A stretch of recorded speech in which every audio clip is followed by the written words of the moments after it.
सगळ्यांचा आधार बनून थकलास ना,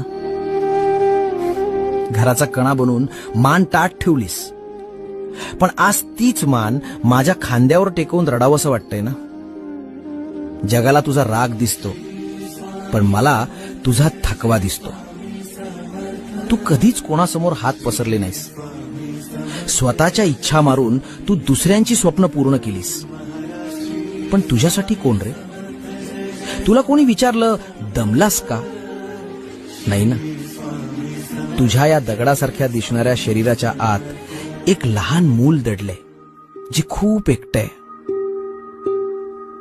आज तो मुखवटा काढून टाक. खंबीर माणसालाही रडण्याचा अधिकार आहे.